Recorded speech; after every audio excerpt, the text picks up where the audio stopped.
to the podcast. It's Molly and Eric, and we have our special guest Tom here today, who is also affectionately known as Dad. And so we are going to talk today about retirement and blowing up your life. Is that a fair way to say it? Okay, so Tom's visiting, and we thought, oh, this would be a great opportunity to sit down and talk because Eric retired from law enforcement. Tom retired from the military, and both kind of had to do these meandering paths to figure out where they're going to go after that. And just wanted to take a minute to just talk about it. So we're going to start with Tom. We're going to talk about what was your path like after the military? Like, you didn't just go right into the thing that you did for the next 20 years. You kind of had to figure some stuff out. And tell me a little bit about that. Like, what was your thought when you finally decided to get out of the military? How long were you in the military?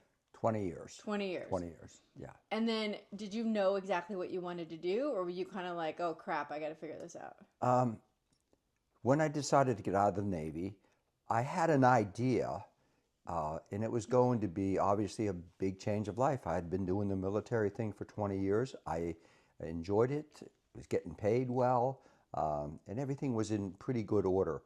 But it was going to be a major change in my life. And also, to add to the major change in your life of leaving a career, I was going through a divorce, and I was planning to start a new business in Virginia. So there's a big challenge, some big decisions to be made. Yes. Absolutely. Yeah. So how did the new business go? Didn't go well at all. Didn't take off. Did not go well at all. So my brother up in Pennsylvania had a business selling construction lasers. I had worked with him a little bit beforehand just to try to get a feel for it. And I thought, well, I can do that. And the reality was I didn't have the background that my brother had developed over his life. And it was much harder for me to get started in it. Plus dealing with, again, the changes in my life. Yeah. So I kept going with that business for about a year. I lived sort of frugally to try to make it go. But then I came to another decision that it's not going, it's not working. Right. So, okay, time to make a new change, another decision. And that turned out really well. And I moved to a position with a company that was run by some military friends of mine. And it turned out really well. I stayed there for the next 21 years, and I retired from that company and have been retired since. Perfect. Yeah. So moving to Eric. Eric is newly in this kind of journey, I guess you would say. He retired almost 2 years ago exactly. We're coming up on your 2-year anniversary, and you did the same similar thing. You were in the you were in the law enforcement for 20 years exactly, and one day 20 years in one day.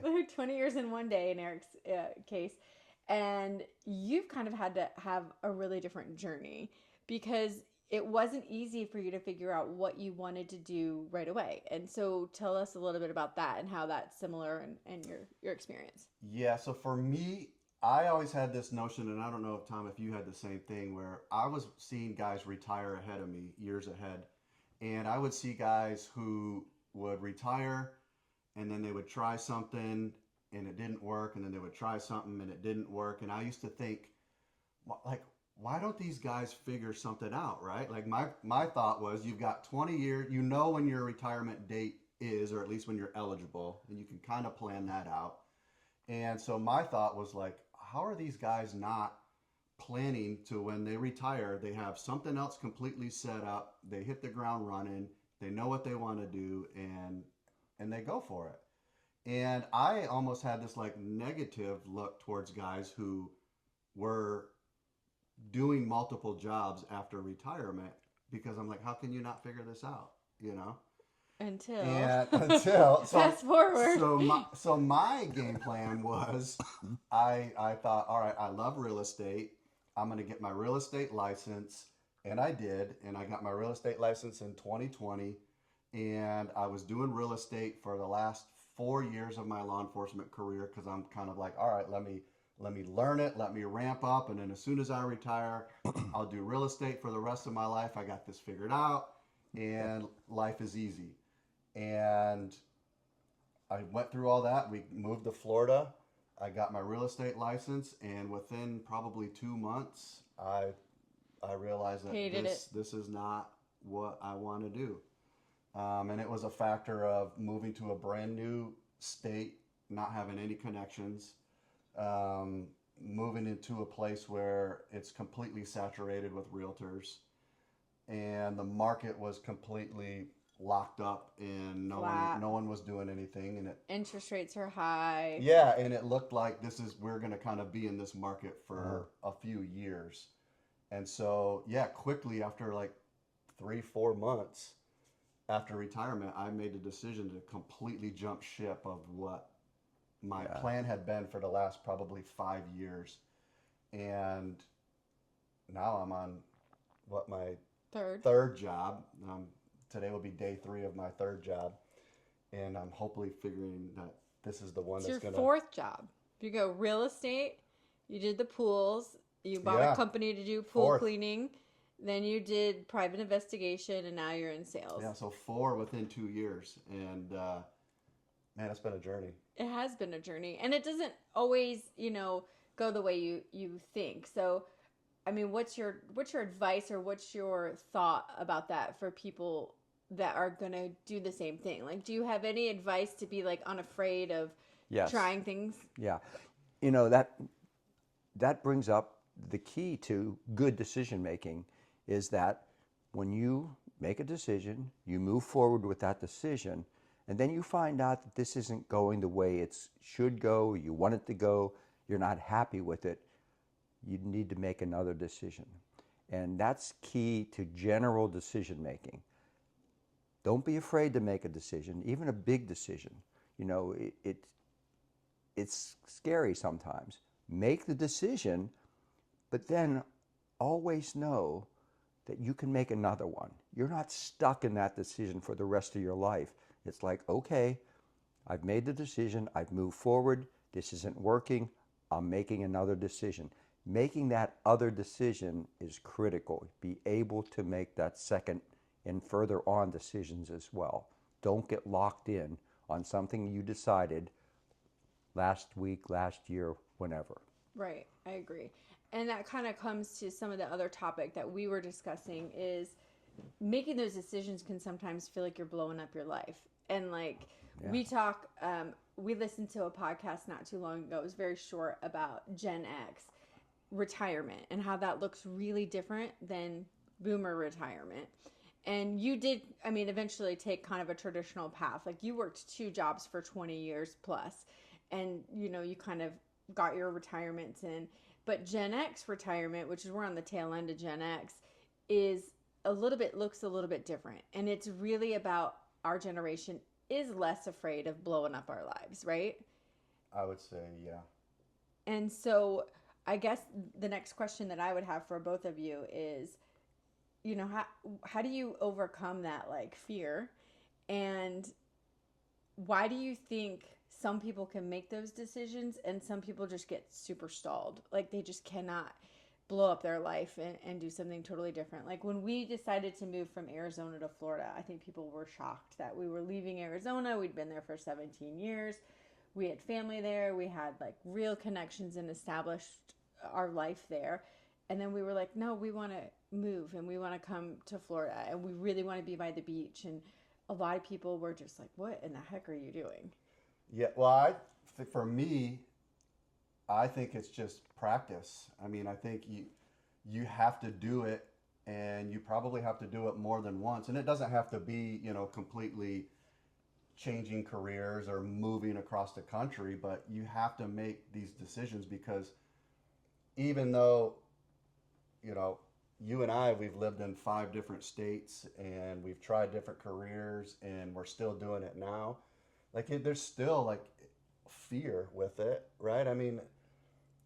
Like when I made that decision to not do real estate, like that was a real big decision, and there was some embarrassment with it, there was fear with it, and I'm like, I've done preparation for 5 years, and I've told everybody that I know that this is what I'm going to do, and but for me it was like I I don't think this is what I want to do, or I don't want to completely start all over in that career because I would have to because I'm just in a brand new market. I see where this market is going and I could stick with it, right? But I might only be making 15,000 or 30,000 a year sticking with this, and that's not really the position I want to be in. But for me, again, it's doing it, making that decision multiple times, like leaving my hometown at 19 years old and moving to Virginia Beach, where it was me and my best friend, and we had zero connections, didn't know anybody or anything. Till you met me. Till I met you. And then it was like I had to, you got the job in Boston. I had to decide, all right, I'm going to just take a chance and go to Boston. I've never been there, and I've only dated you for 4 months. And, and then we moved to Florida. And then, so every time there's fear and the unknown and you question it. But I think the more you do it, the more you realize that you can pretty much make it work. Yeah. So you actually hit a really good point. Making decisions is not necessarily easy, but making big decisions is hard, just in its own nature. You're making a big move, a big decision in your life that's going to affect your future. So one, that takes a little bit of practice, with small decisions, and you work your way up to making and being comfortable with big decisions and realizing, like I said before, if that big decision doesn't work out, be ready to make another one and recognize that this is hard. This isn't something you just do on a whim. Some people do. But you try to avoid that, and you make the best decision you can with the information you have, knowing that you are, one, a decision maker, and two, that you have options once you've made that decision. That's critical to keep in mind. Right, I agree.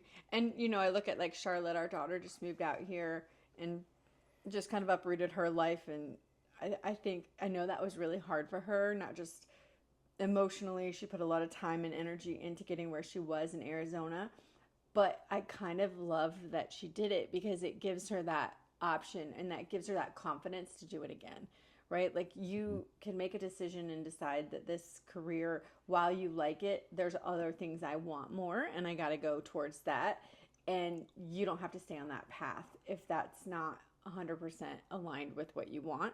And so I kind of am like secretly kind of proud that she did that, in the sense of like she's now learning from this huge lesson, right? Mm-hmm. She can't not gain something from that. Yeah.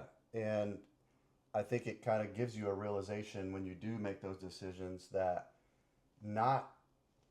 everything's not supposed to be comfortable and easy. You have to force yourself into some of these tough situations to sometimes realize like you're capable of doing these things. And then you realize like, oh man, like I don't know if I made the right decision. Like I keep telling Charlotte, like the first year is going to be really difficult because you're not going to know anyone.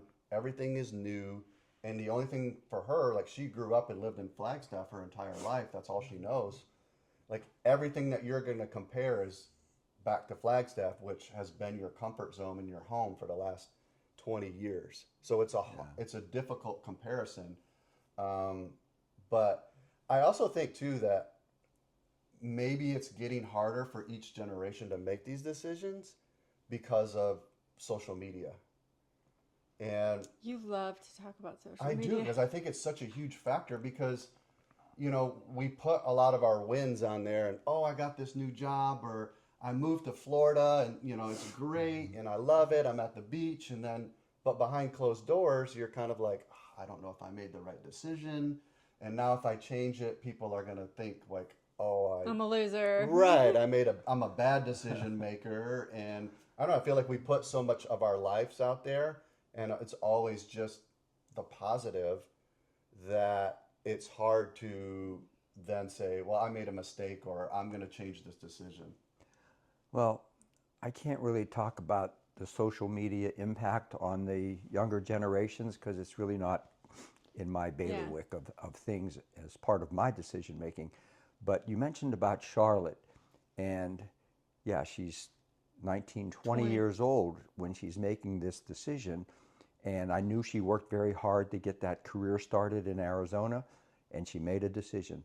Like you said, that's going to give her confidence, and confidence is key in decision making. But also realize, you know, there are other factors that you have a great idea, great decision to be made, you make it, and some factors that you have no control over screw it up.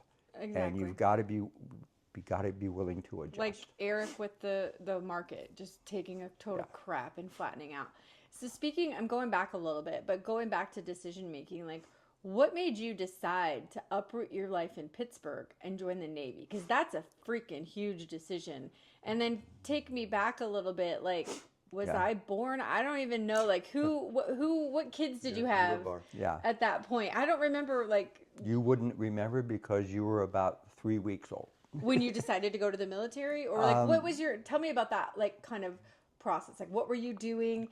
How did the military Navy even come into like your brain to be like, I think I'm going to go join the Navy? That's a good place to start, actually, and I thought we might start there at the beginning of this conversation, because that was my and start us there, but nah, it's okay. That was my first really major decision, of course.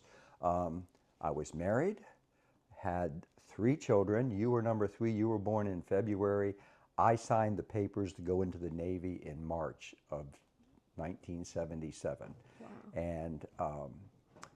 And I was living in the house that I grew up with. My father had passed away, and my mom sold us the house, and this was my life. This is where I grew up. I had my college degree, but the job market wasn't that great. With the kids, I was working 2 jobs. I was working 2 part-time jobs, hustling, trying to make things happen. And probably that winter, maybe around December of '76, I'm talking to my brother.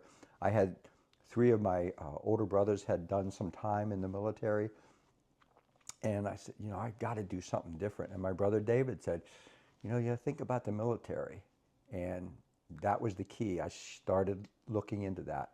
Went down and talked to the Navy recruiter. In fact, my brother Dave went with me. He said, I'm not letting them talk you into something that you...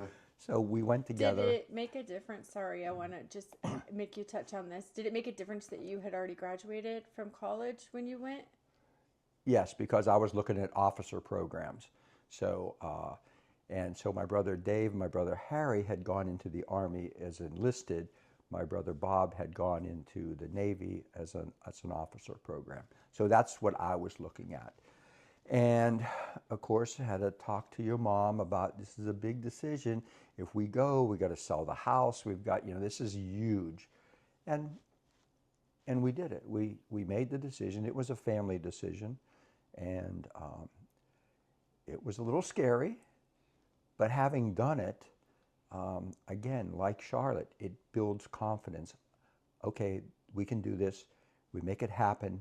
And then as that next several years in the Navy, trying to decide, do I want to stay in for just the initial agreement or stay in for a career? That was the second decision, that we stayed in for the career and really settled into Virginia Beach. And that was huge. That's a big deal. How did you get to the decision to go to flight school? Like, how did that come to be? Was like that a choice you got to make to say, I want to go this path? Yes. Yeah, basically, my initial exposure as an officer, I was in the Naval Intelligence Program. I was assigned to a squadron. The squadron let me ride in the back seat a few times. I said, if I'm going to stay around, this is what I want to do. Yeah. And I applied for flight school and got accepted. So the rest is literally history. Yeah. Yeah. Okay. And it was great. Cool. And again, it's like you have those little confidences built up, and you're like, all right, I can change paths. I don't have to stay in intelligence. I can go to flight school and I can take this path. Yeah. And I think that that's so huge. And I hope that's like the precipice of what Charlotte's kind of experiencing now. Like these little things can really define my path. And she's working in a hospital and she's trying to decide what her next steps are, and maybe there's some influence there. She'll experience things that say, hey, I want to go this way or that way. Or maybe she'll leave the hospital and do something completely different. Who knows? Yeah. Yeah. Yeah, and she, especially for her, I mean, she's 20 years old, I know. so it's like, It's baby. There's a lot of decisions ahead of her. yeah, A and lot. so it's like you've got time on your side, so go for it, Like my mom and dad used to always tell me, like you can always come home, like if something doesn't work out or, you try something and If you don't meet the love of your life in Virginia, Yeah. she doesn't take you to Boston. right. I mean, and that was comforting, right? Because it was like, I do have a safe place to fall back onto. Sure. As you get older and you become an adult, that's, I feel like a little maybe less of an option. But especially when you're younger, I think it's comforting to know, like, if all else fails, I can go back home and I can figure it out again and reevaluate where I'm at. So this kind of takes me back to the thought of the younger generation that you said in the social media impact. Every generation, every person has factors that are part of their decision making, part of the things that lead them to where they're at and to where they want to go. And so no matter what these other factors are, it comes down to the individual. And if you're listening out there and you're thinking about your own decision making, realize that it's on you. It's your life. You need to make that decision for yourself. And then for those immediately around you, if you have a family. But if you're on your own, you make it for yourself and you move forward. And and even though you're unsure and it's shaky and it's scary, make the decision. Yeah, move forward. And it's hard. It Because is not hard. moving forward that's the wrong way. There's a That lot- is a decision. It's Right. the wrong one. It is a decision subconsciously you're making it because you're letting fear hold you back. Well, there's a lot of podcasters or just in the zeitgeist, I guess, this whole be comfortable being uncomfortable. You know what I mean? Yeah. You've heard that. Like there's a lot of that. You have to get comfortable with being uncomfortable. And I say that in my Pilates class all the time because I do things that make people extremely uncomfortable, but I tell them you got to keep working at it. But so that's a great kind of thing. What other suggestions would you have for people of getting comfortable being uncomfortable? Besides just like huge decisions like obviously career and moving, like what do you think we should be like giving our kids more advice on that? Like I think like socially a lot of kids are uncomfortable being social right now. So I would go back to that old phrase, this too shall pass. Oh, that's So- your favorite phrase. It's one of them. It's Wait, one of them. all things in moderation is the other one. Yeah, including moderation. Including moderation. But realize, you what you do today, and if it's wrong, if it's right, there's going to be tomorrow, and you'll be facing other decisions. So understand your decision-making ability and be willing to make them and keep moving forward. Right. Don't get locked in. Don't stop. Right. Yeah. And I think, there's small little things that you can practice to kind of push yourself a little bit outside your comfort zone. I mean, I know like for me, a lot of times I'll use diet as an example where it's like, all right, I want to eat paleo for the next week. And it's hard, because you're just stuck in those routines, but you're like, I like to like challenge myself on some of those things because once I do it, I'm like, all right, like I can do it. Like if I set my mind to it, I can really do it. Or if I'm going to force myself to run more or, exercising, those type of things, cold plunge, when we were doing the cold Yes. plunge, it was like, oh my God, this is so Uncomfortable. hard. But I think little things like that, you can kind of just build a little bit of momentum. Yeah. Wait, we have the cold plunge. Do you want us to set it up for you? Would you No, do a cold plunge? I've done it. You've done it? Yeah. Dana has a cold plunge. Oh, and, okay. It's not my thing. not? And I actually had done it at the gym Yeah. years ago. That used to have, here's the hot tub, there's the cold plunge.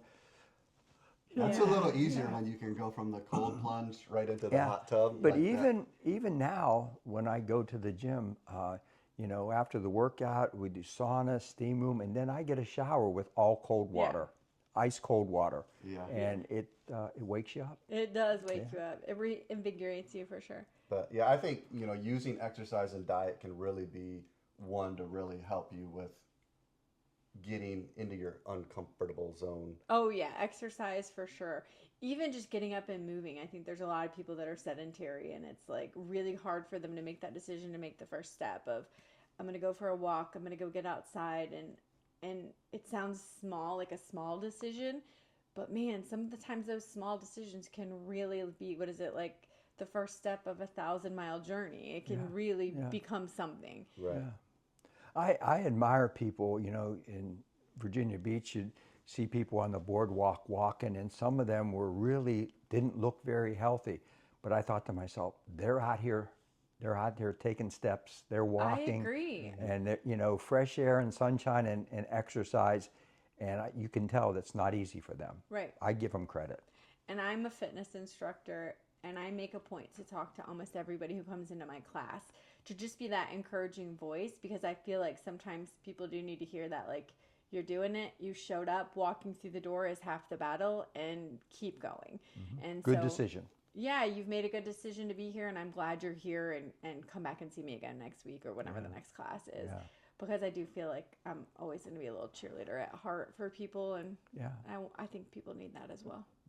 You know, in thinking of decision making too, sometimes it's important to look at your life and say, there were some people, parents, teachers, coaches, neighbors, that you recognize as doing the right thing, making good decisions, and use those as models. Say, that guy, he taught me something, and he didn't even know he was teaching me something. And that's, if you're looking for examples, look in your own family, look around your Look around you. foundation. Yeah.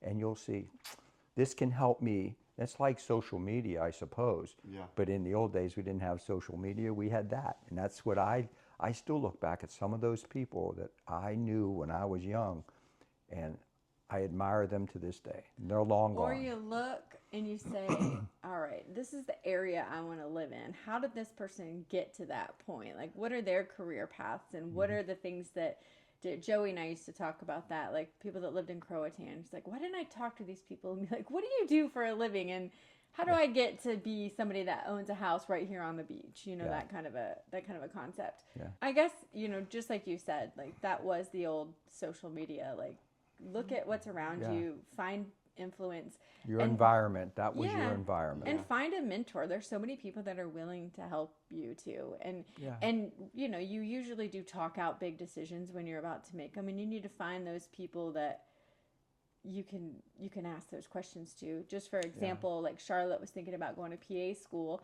and your daughter-in-law went to PA school, so we met up with her, and like Charlotte had the opportunity to talk to her and kind of get her experience. And while you can do that on social media a little bit, like you can get those things from social media, it's really important to have real people in your life that you can ask those questions to. I think that really matters. So if you make those decisions to put yourself around those people that are doing the thing that you want to do, or have some of the answers for the questions that you have, that's so important, because it's easy to follow people on social media, but it's still so different, because you don't even know like what they're actually doing. There's a lot of fraudsters out there, but if you see someone really doing it and you put yourself around them, like that makes all the world of difference. So, again, another thought that I have is that you go to social media, I suppose, to find some answers and clues about what you want to do. And I think of professional golfers, for example. I'm a hack golfer, but I watch golf and I see these professionals, and I realize, they actually have coaches. They're making millions of dollars a year, but each one of them has a coach. And so it's not a bad idea sometimes to go find a mentor that helps you. If you think you have a problem with decision making, go find a leadership coach. Go find someone that will talk to you one-on-one and give you some, hopefully, good advice about what you need in your decision-making processes. Right. And at the very least, if you can't afford a leadership coach, go find a book, because there's a bazillion books out there, and there's a library. Yeah. You get a library card, and you can go borrow Yeah. books, and you Yeah. can find podcasts on leadership and Yeah. and those kinds of And that things. can be overwhelming, so you've got to also keep that in mind too. Try to narrow it down to a few resources, and then, you know, if that resource works for you and gels with your thinking, then maybe that's the way you want to pursue that one, vice the 16 other ones. Yeah, 'cause I went down a rabbit hole of self-help books for Yeah. a few years, and it was like I would read one and get an idea, and then I read another one, and Yeah. nothing was, applied, in a general sense. But yeah, like I think you're right. We kind of invest in schooling, and some of us go to college and some of us don't, but a lot of times college is kind of like our last investment in ourselves. And a lot of people, I feel like, once they get out of college, they're kind of like, all right, well, that's it. And a lot of times people settle into that job, that first job that came along, or hey, my friend works here, so I'm going to go work here, and they kind of just Float. ride the wave, and just don't really take charge. And I think you could, it's not like it's a lot of money to find people that be willing to help you out, or that are a coach or an advisor. But yeah, spend the money and spend the time actually putting in that effort, because it's not like once you get to your mid-20s, like that's the toolbox that you have for the rest of your life, and there's really nothing Coming else to from do. people that are older than mid-20s, yeah, there's still a lot of life left to live Yeah. after college. Absolutely. All right, do you want to spin the wheel? Maybe Tom will spin the wheel since he's our guest Oh, today. okay. Here I'll we hold go. it. Just spin the wheel. You got it. Woohoo! It's like being on Wheel of Fortune. Spin the wheel. Last purchase. I could tell you yours. You took us out to dinner last night. There you go. If that's and considered you yeah, took sure. us out to dessert. Do you remember the last Like item? purchase that you bought for yourself? Probably not. What did I buy for my? It's hard. It's hard to think about it. It Yeah. is. I mean, I'm trying to think of maybe the books for our book club might Oh, qualify. I yeah. don't You know if bought that our new book for our qualifies, book but club. I don't That really qualifies. I don't really buy much other than food. Yeah. You always default to food. Well, I mean, that is like a big purchase, like in everybody's life. Yeah, I'm kind of rebuilding the garage at our new place. Mm-hmm. It's an old house with an old detached garage. So maybe the last serious purchase I made was some of the material for that. It's probably the last serious purchase I made, material for that rework of the garage project. Okay. I bought a gift for somebody that I used to work with and sent it to her, and that was probably the last purchase I made, and got that mailed out yesterday, and that was good. Besides, I'm always buying McDonald's Dr. Peppers. Yeah. That doesn't count. I Yeah, know. food doesn't count Yeah. Okay. because you have to buy food. True. But Very What was your good. last purchase?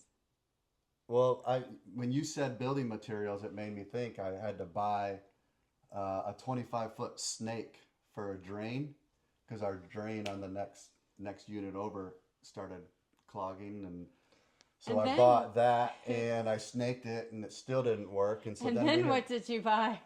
A $900 plumber. yeah, it's a $900 plumber visit to come and truly snake everything out, and it was amazing. He opened the clean out cover, and so he was like, "I'm gonna snake it. And let me know." Like, man, the chunks of grease and stuff that were coming. Wow. It was like the size of quarters. Golf like, balls? yeah, it was amazing. So that was kind of worth it just to see all the crap that got out of there. Cause Was it worth $900 for that show?